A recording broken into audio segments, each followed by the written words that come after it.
Mirzaguda bus ప్రమాద ఘటన జరిగిన ప్రాంతాన్ని ప్రతిపక్ష నేతలు సబితా ఇంద్రారెడ్డి, ఎంపీ కొండా విశ్వేశ్వరరెడ్డి పరిశీలించారు. క్షతగాత్రులకు ప్రభుత్వమే పూర్తి వైద్య ఖర్చులు భరించాలని అన్నారు. అలాగే మృతుల కుటుంబాలకు ప్రభుత్వం ఆదుకోవాలని డిమాండ్ చేశారు.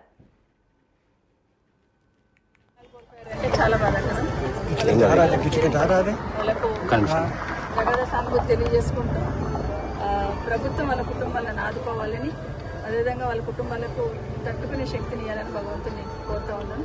ఈ ప్రభుత్వం కూడా వీళ్ళంత తొందరగా ఈ రోడ్డు పూర్తి చేయాలని కూడా కోరుతున్నాను. అదే కదా ఎన్జిటీలో కేసు ఉన్నా కూడా ఆలూరులో ఇన్సిడెంట్ జరిగినప్పుడు నేను ఆ రోజు చెప్పాను, మీరు అట్లా అనుకుంటున్నారు. మధ్యలో ఎన్జిటీలో కేసు ఉందంటే మా బాబు లోకల్ ఉన్న నాయకులను కూడా తీసుకొని చెన్నై పోయి ఉన్నాడు. అసలు ఎందుకు ఎన్జిటీలు ఎందుకు అవుతుంది? 2 సంవత్సరాలు అయిపోతుంది కదా, ఎందుకు ఎన్జిటీలు అవుతుంది? అసలు నేను కొత్త ఎవరు కూడా ఆ శివాలయం చూసిన వాళ్ళకు నిద్ర కూడా పట్టదు. 10 రోజులు ఇక్కడ బయట వచ్చి చూస్తే ఆ దుఃఖం చూస్తున్నారు, ఆ ఏడుపు చూస్తున్నారు. కొంతమంది అయితే షాక్ అయింది, వచ్చి మాట్లాడుకోలేదు. ఇంకా అందరు కూడా చనిపోయిన పిల్లలు తండ్రులు ఇంకా రాలేదు, వస్తున్నారు. సీరియస్ కొంతమంది ఉండు, వాళ్ళన్న కనీసం బచాయించుకుంటాను. 13 మంది మహిళలు, ఒక పసి పాప మహిళలు, తర్వాత ఇంకా 5-6 మంది మొగలు చనిపోయింది.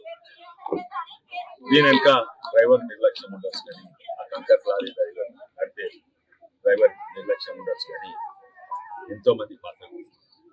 ఎందుకంటే ఇది వెనుకట రీచ్ లైన్ రోడ్, నిజాం జమానా, నిజాం గారు మన సమర్ వరకు ఎండాకాలంలో చల్లగా ఉంటుంది, వికారాబాద్ పెట్టారు. ప్రతిసారి హైవే కొట్టుకోబోతుండే. టెక్నాలజీ కొత్తగా డిజైన్ చేసింది. వెనుకట జమానాల రిచ్ లైన్ అంటారు. అంటే బ్రిడ్జ్లు ఉంటే బ్రిడ్జ్లు వెనుకట కాంక్రీట్ స్టీల్ టెక్నాలజీ ఎక్కడ కొట్టుకోబోతుండే ప్రతి వానకాలం ఎండాకాలం వచ్చే వరకు.